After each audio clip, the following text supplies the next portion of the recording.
nosotros, pues la verdad es un hermano que yo admiro porque él tiene unas buenas predicaciones.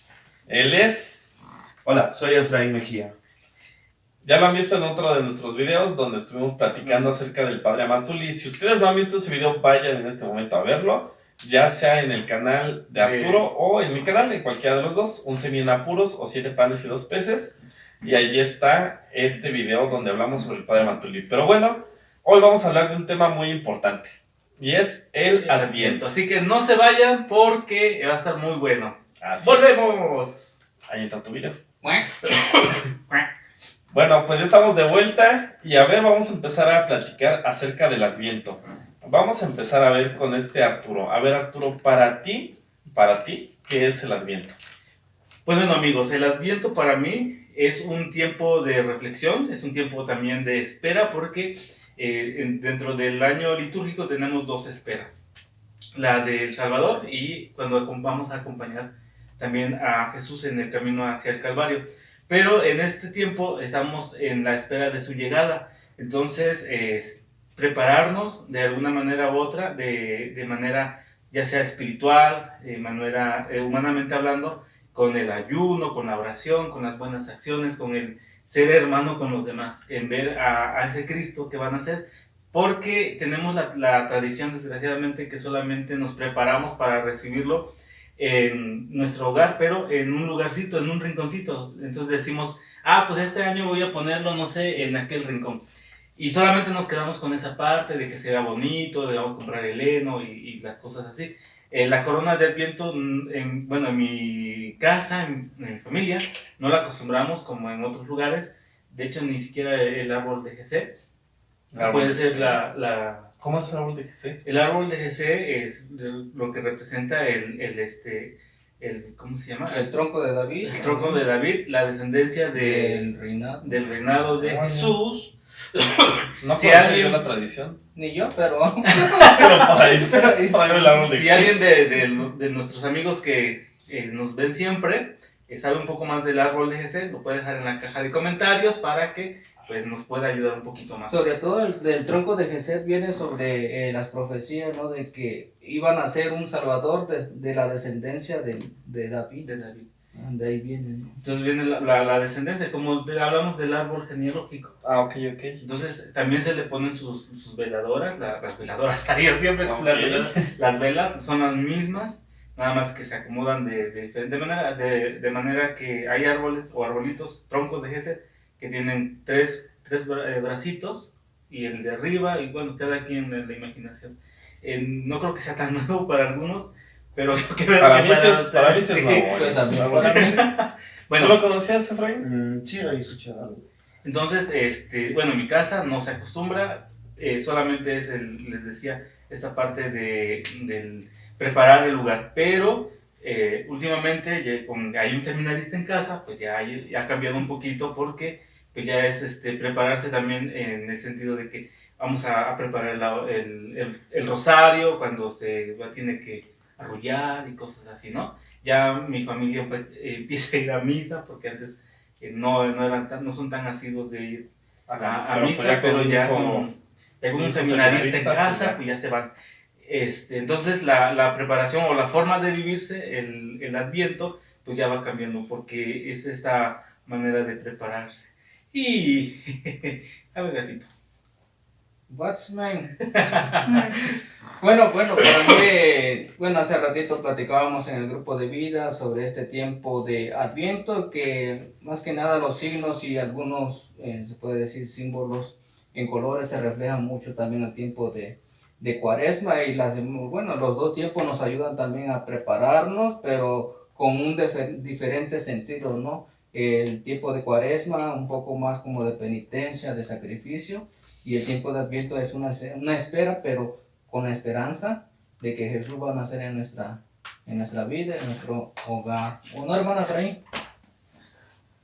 Por supuesto. Claro, eso es lo que particularmente esperamos, ¿no? Para mí es un tiempo muy lindo, porque imagínense ustedes, ¿en qué otra época del año uno puede,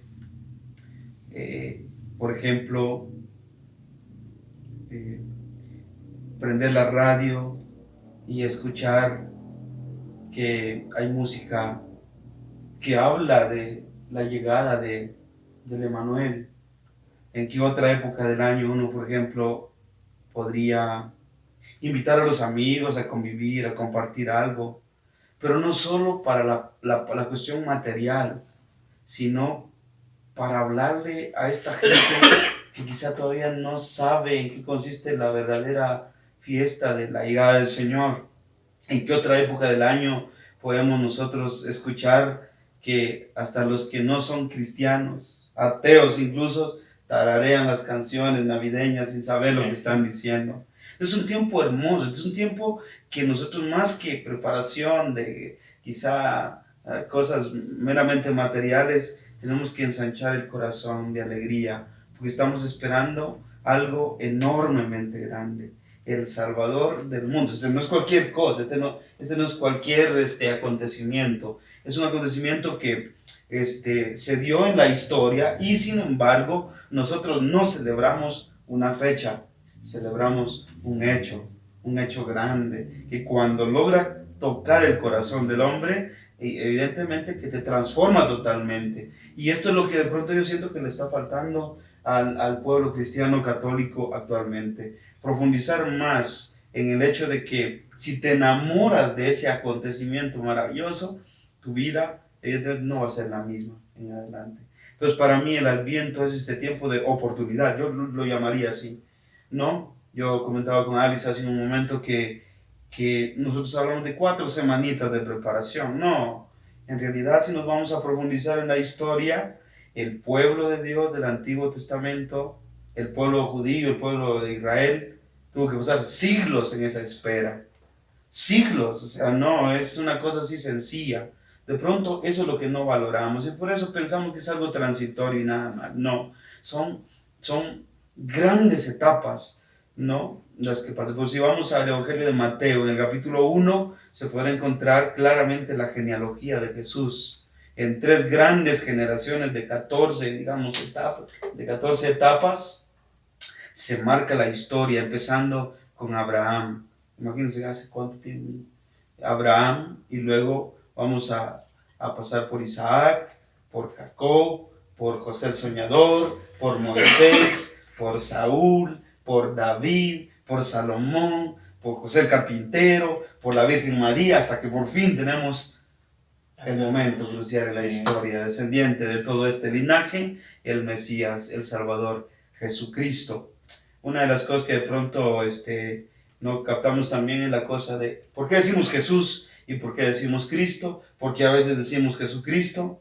¿Cómo está la cosa? Bueno, Jesús es el nombre que recibió literalmente porque así fue la orden, ¿no? Le dijo Dios a través del ángel, le vas a poner el nombre de Jesús. Así se llama, Jesús. El niño Jesús.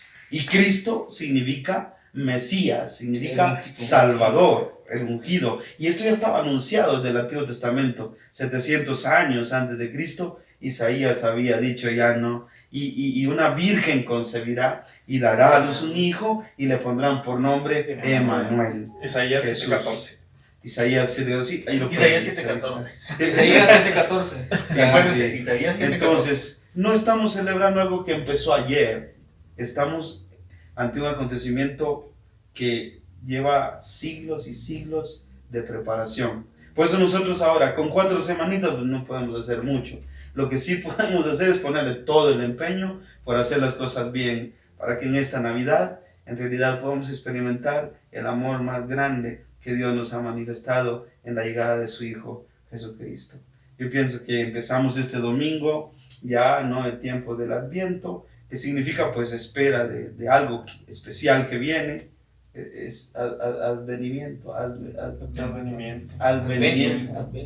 venida. Entonces, para nosotros no es que Jesús va a volver a nacer humanamente hablando, Él lo va a hacer de una manera espiritual en nuestros corazones. Pero sí es un tiempo también para aprovechar y hablarles a aquellos que no conocen aún de Jesucristo, que ha nacido en nuestros corazones y que pueden nacer también en los de ellos.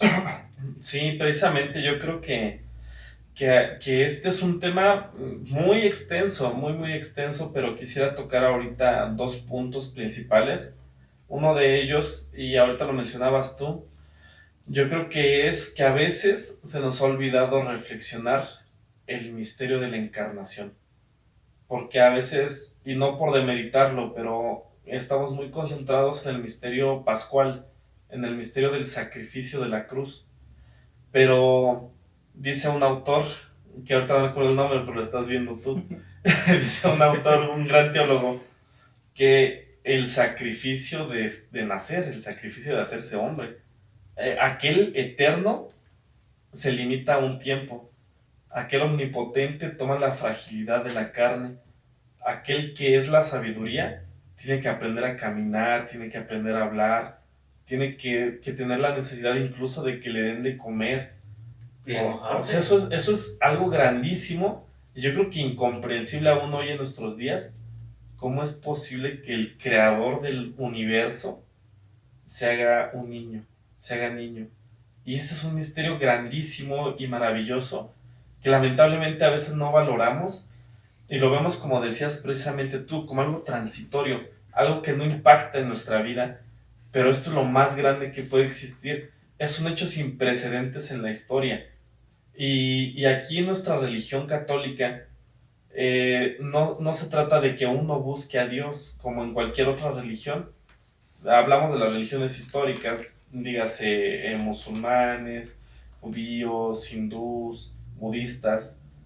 En todas las religiones se busca llegar a Dios, pero en esta religión Dios busca al hombre, por eso se hace hombre. Esa es la diferencia de ser cristianos, que aquí aceptamos un Dios que toma la fragilidad del ser humano y que desde esa fragilidad se une a nosotros, se hace parte de nuestra historia.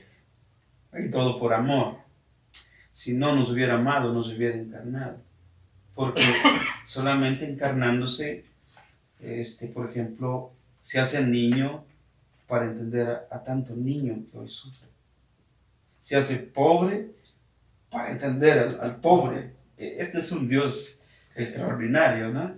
Se hace humilde, se hace sencillo, perseguido, fue migrante. ¿Cuántas cosas no fue el Señor? Sí. No, desde pequeño ya querían matarlo. matarlo. O sea, ¿no? Por eso cuando él después crece y predica, tiene autoridad moral y en todos los sentidos para aconsejarnos, y él es el camino, él es la verdad, él es la vida. Este que se hizo pequeño se encarnó en María la Virgen. Qué misterio tan grande. Sí. Por eso tú decías la encarnación y la resurrección. O sea, la encarnación con la pasión, la muerte y la resurrección son lo que conforman, digamos, el núcleo especial de la fe en la que nosotros tenemos que poner toda nuestra esperanza.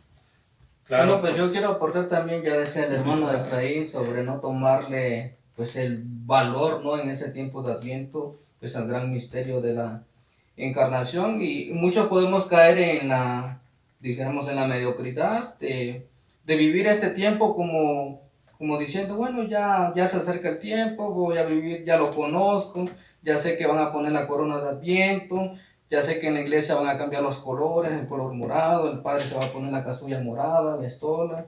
Van a prender la primera velita. Cada domingo, el primer domingo, ya sé lo que se trata, van a encender la primera vela y nos volvemos como rutinarios, ¿no? Nos quedamos a veces también en los signos.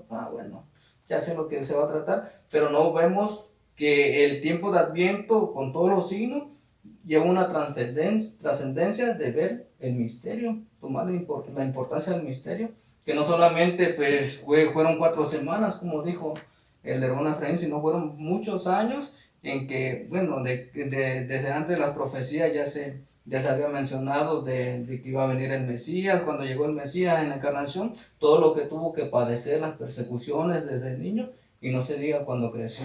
Toda esa trascendencia a veces nosotros la limitamos en los signos, en cosas rutinarias que vemos. Y Cristo irrumpe en la historia, amigos. Cristo marca un parteaguas en la historia de la humanidad. Antes de Cristo, ¿se acuerdan ustedes que se contaba para atrás los años? Llega Cristo y se comienza a contar. Por ejemplo, ves cualquier libro, dice DC, por ejemplo, 200 DC. 200 después de... ¿Quién es Cristo para lograr eso? No, este no es un cualquiera, Sí, este es el somos Hijo de Dios vivo. Sí. Por eso quien se enamora de Él, quien lo comienza a conocer de una manera especial, va a tener una Navidad especial. Sí, Su claro. preparación va a ser de una manera diferente a como lo hacen los demás, ¿no? Que no conocen. A lo mejor aquí está el reto también para nosotros, los cristianos, empezar a hablar más de lo importante que es que entre Cristo al corazón. Por eso somos cristianos nosotros. Así es. Sí. Fíjate que, bueno, y tú también ya lo debiste haber visto, en Lucas nos dice que la palabra logos, ese Juan. logos, Juan. ya lo dije, Juan, Juan 1:16. 1:16. ¿Cómo es este Dios que ni todo el entendimiento del mundo lo puede abarcar, lo puede, digamos, rebasar, jamás se puede hacer, se hace, decías tú, Efraín, cuando se hace niño, esa grandiosidad, y aún así me quedo corto al tratar de decir Dios, o al tratar de quererlo explicar o de poderlo hacer presente o abordar, pues no hay palabra humana, decía un padre, con la que podamos hablar de Dios. Solamente lo que hacemos es un pequeño reflejo de lo que es Dios y que se hace presente en ese pequeño niño. Y yo me lo imaginaba hace un momento cuando estábamos hablando de la encarnación, de cómo ese Dios tan lleno de amor que acompañó un pueblo. Porque si nos damos cuenta, en el Antiguo Testamento también es un caminar. Ese caminar, el avanzar, el ir de aquí para allá y un pasito y otro pasito y se tropezaban y se levantaban. Y ahí estaba Dios con ese amor tan grande que los hace. Dice, son mis hijos, los levanto, los ayudo. Pero se da cuenta que llega el momento en el que no es que Dios se canse y diga, bueno, ya los dejo a su suerte. Y digo, se puede pensar así cuando hablamos de la deportación a Babilonia y todas aquellas cuando Jerusalén es arrasada, ¿no? Pero después es Dios mismo quien se hace presente. Ahora ya no es el pueblo el que va a Dios, sino es Dios que busca, como decía otro padre, como la gallina cuando llama a sus hijos para la hora de dormir y que los cobija bajo sus alas. Así es como Dios está en el momento en el que, cuando hace presente a su hijo, estos hijos míos, estos que quizás no son de Jerusalén, quizás no son del pueblo de Israel, pero todos somos parte de esa gran familia que Dios ha querido tener bajo sus alas y que nos da su amor y que nos lo manifiesta y que cada vez que nos levantamos y que respiramos nuestro primer aliento en la mañana, ahí se hace presente. Ahí también tenemos nuestra espera, nuestro caminar. Esta espera, lo platicaba hace un ratito a Alice. El pueblo de Israel tiene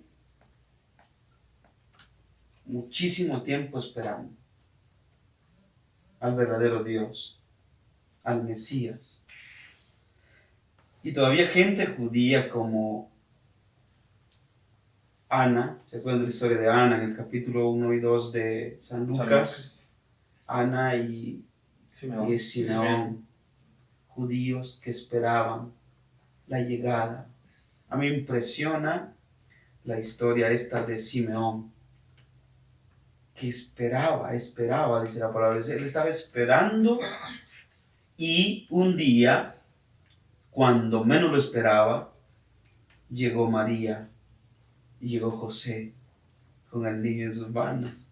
Y entonces él tiene la dicha de recibirlo y tenerlo en sus manos. Imagínate cuánto tiempo esperó este hombre, ese momento. Y cuando lo encuentra, exclama de esta manera tan impresionante. ¿Se acuerdan cómo dijo Simeón? Ahora, Señor. Ahora, Señor, puedes dejar a tu siervo irse en paz. ¿Por qué? Porque mis ojos han visto a tu Salvador. Luz para alumbrar a las naciones y gloria de tu pueblo Israel. Es genial, amigos, porque el encuentro con Cristo te puede dar un verdadero descanso. Mi invitación, ¿cuál es, hermanos? Y a todos los que si un día nos van a ver y se quieren motivar, miren, solamente en el encuentro con Cristo, la verdad llega al corazón, el descanso puro llega al corazón. Y uno puede decir, si ya vi a Cristo, si estoy con Cristo, me enamoré de Cristo y Él es todo para mí, si hoy llega la muerte, puedes dejar A a tu tu siervo siervo irse en paz. Es de descubrirlo, ¿no? Descubrir a Cristo. Como decías tú, enamorarse. Tener, Sí, lo sí. tienes no solamente en tus manos, Ujú. sino que te hace parte de ti, porque cuando ahora sí que estás preparado y vas a la misa y participas de la Lo comunión, comulgas. lo comulgas, lo haces tuyo, él te hace, se forma una sola persona, y tenerlo no solamente lo tienes en las manos, sino que es parte de ti. Es Claro. de parte Y de que, tu que ser. te impregnes de su amor, de que te sientas cobijado por él. Pues yo creo que es una experiencia que no se iguala a cualquiera. Y ese podemos tomar como ejemplo, digamos, los caballeros, pero las mujeres, Ana, hasta la Biblia también. Ana, fíjense que ella estuvo casada y a los 7 años de su matrimonio falleció su marido. Ella se pudo haber casado otra vez y sin embargo la palabra de Dios dice que ella se metió de lleno a servir al Señor. Ella estaba en el templo y hacía ayuno y hacía oración y alababa al Señor, y cuando llegó el momento de que nació Cristo, ella tenía alrededor de unos 84 años. Ella también vio a Cristo. Entonces se emocionó tanto y después dice que ella predicaba en el templo y le decía a la gente, no, el Mesías ya vino. Y decía, entonces esta viejita está chiflada. ¿No? O sea, también la espera para nosotros tiene que representar esto, el hecho de que tengamos ese encuentro, pero que lo anunciemos a los demás. Hay millones y millones de católicos, oye, bien lo que estamos diciendo, católicos que no conocen a Cristo. ¿Y cómo puede ser esto? Si alguien dice que es católico y va a misa, sí, pero igual que como algunos de nosotros quizás le hacíamos antes, preparábamos la Navidad, puras botellas, puro alcohol, pura tontería, y Dios no nacía para nada. Sí, No nacía para Sí, nada. sí. Entonces no conocemos a Cristo. Entonces ahora necesitamos una auténtica fe, Sí. un cristianismo más vivo, más puro, donde haya convivencia, pero una convivencia donde pues, sea Dios el que Sea rija. Dios quien esté. Precisamente, como ustedes saben, pues existen 3 tipos de Navidad, ¿no? La Navidad histórica, que es esta de la que hablamos, de la espera del pueblo de Israel, que esperaba al Mesías durante muchos siglos. Esa es la Navidad histórica, y Cristo se hace parte de la historia. De hecho, la parte en 2, la historia, como decía ahorita Efraín, hay un antes y un después de Cristo. El segundo tipo de Navidad es la Navidad que nosotros tenemos como recuerdo, a la que le pusimos fecha, que es el día 25 de diciembre. Es una Navidad que nosotros estamos recordando, es un recordatorio. Pero al mismo tiempo también esta Navidad tiene que conllevar una Navidad cotidiana, una Navidad donde día con día nosotros estemos dispuestos a que el Salvador nazca en cada uno de nosotros. Y de ese modo lo vamos comulgando. Y finalmente una tercera Navidad, que es la parucía, esperar la segunda llegada del Señor. Pero yo creo que aquí lo más importante es descubrir precisamente eso, que Cristo no solamente fue un acontecimiento de hace 2000 años, sino que Cristo es un acontecimiento de cada minuto de nuestra existencia, que está siempre en nosotros y siempre quiere nacer. A mí me llama mucho la atención esta parte donde Cristo nace en un pesebre. Y yo le pregunto a veces a la gente, ¿ustedes conocen qué es un pesebre? ¿Ustedes, a ver, hermanos, conocen qué es un pesebre? ¿Lo han visto alguna vez?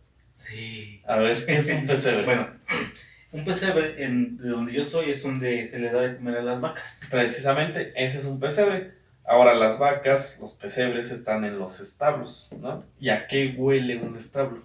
A A vaca. vaca. Son olores precisamente de animales, ¿no? Olores a veces de excremento, Guajolote, de, pollo, sí, patos, de excrementos marranos. de varios animales, son lodos, son moscas. Si nosotros vamos a un establo, a veces pues hasta nos podría dar asco, ¿no? Llegar y el olor Como el que penetrante vi a en el veces seminario. de orina, de excremento, de basura, etcétera. Y ahí nació el Salvador. Y yo les pregunto, ¿cómo está su corazón? ¿Lleno de excremento, lleno de basura, lleno de podredumbre? Y ahí quiere nacer el Salvador. En ese lugar quiere nacer. Evidentemente que a pesar de eso pudiera nacer. porque Dios se reveló a la gente sencilla. Acuérdate de los pastores. Ajá. Entonces, en medio de esa sociedad, del pecado, en medio de tu realidad tan baja, ahí también Dios actúa. Eran pastores, estos amigos que recibieron el anuncio y se emocionaron tanto y su vida cambió. Sí, precisamente el pastor es esa representación del puente entre lo divino y lo humano. Y el pastor es una figura que va a ir siempre acompañando la palabra de Dios. Otra cosa que a mí me impresiona, y lo dijo hace un momento Arturo, esta parte de que el Logos se hace carne, ¿no? El pueblo de Israel, en el tiempo que iban en el Éxodo saliendo, los acompañaba una nube, que era la presencia de Dios, ¿no? Donde caminaba la nube, caminaba el pueblo, donde se detenía el pueblo. Y entonces Dios le pide a Moisés hacer una morada, porque él quería vivir entre su pueblo. Y esa morada se le conoce como el Shekinah, que era la tienda del encuentro. La tienda del encuentro. Y a mí me estremecen las palabras con las que inicia el Evangelio de San Juan. Precisamente este capítulo 1, versículo 16. Y el Logos se hizo carne y puso su morada entre nosotros. El Shekinah ya no es necesario. Ahora tenemos a Dios entre nosotros, que es precisamente lo que significa el Emmanuel, Dios con nosotros. Entonces vean cómo es esta riqueza de la palabra de Dios, estos misterios tan grandes, y cómo Jesús en todo momento ha sido anunciado, recibido y predicado. Y es para nosotros una tarea hacer precisamente esto. Tenemos que anunciar a Cristo a tiempo y a destiempo. Fíjate, ahorita que decía el hermano Alex de cómo Dios, bueno, en Jesús se hace pequeño, ¿no? Que hasta nace en un pesebre donde comen, pues dice semi desesperado las vacas. Viene a mi mente una reflexión bien bonita, no sé si la han escuchado, los 3 pinos. Cuéntanosla. Se la cuento. Por favor. Bueno, esos eran 3 pinos que, bueno, estaban chiquitos, estaban bebés, ¿no? Y entre los 3 pinos empezaron a hablar entre ellos. ¿Y tú qué quieres ser cuando seas grande? El primer pino dice, mira, yo quiero ser, cuando crezca, quiero que me conviertan en un cofre donde se guarden los tesoros más valiosos del mundo. Y le preguntan al otro pino, ¿y tú, pino, qué quieres ser cuando seas grande? Mira, yo quiero ser que mi madera hagan un barco grande, bonito, donde se paseen los grandes reyes. Y tú, tercer pino, dice, ¿tú qué quieres ser cuando seas grande? No, dice, yo quiero que no me corten, yo quiero crecer, ser el pino más alto, que cuando la gente me mire, recuerde a Dios. Y estaban los pinitos ahí, fueron creciendo, y viene el leñador. Se le queda viendo al primer pino, y el primer pino bien contento, ya se me va a cumplir mi sueño, me van a convertir en un cofre, donde van a guardar los tesoros, los diamantes, las joyas de todo el mundo. Viene el leñador, corta el pino, saca la madera, la lleva a su casa, pero lo lleva a un establo, y hace comida, hace como una basecita, donde comen las vacas, comen los marranos, los puercos, los pollos, y el pino se queda llorando.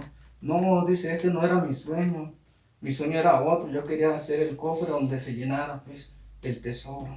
Y ahí quedó el pobre pino, ahí con desperdicio. Y quedaban 2 pinos, y pasa otro leñador y se le queda viendo al segundo pino, y bien contento el pino, ay, ahora sí, se me va a cumplir el sueño. Me van a hacer el barco más grande donde van a pasearse los reyes. El leñador corta el pino, corta la madera, ya es una simple canoa, una lanchita. Y el pino llorando, no se me cumplió mi sueño. Y el tercer pino que no quería que lo cortaran, pues ahí bien contento, porque no pasaba ningún leñador. Ya la hice. ¿Y qué creen? Que pasa el leñador. Y que se lo queda bien.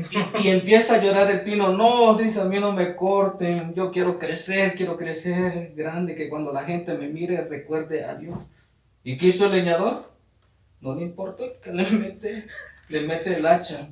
Cortó el pino y el pino triste. No, yo quería crecer.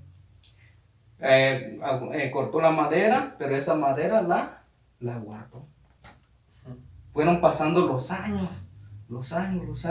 Y el cofre aquel donde comían las vacas, triste, cuando ve de repente que tocan la puerta, que venía una mujer huyendo de una persecución y que venía a dar a luz. Llega esa mujer con un mentado José. Entonces limpian el pesebre, pesebre lo limpian bien.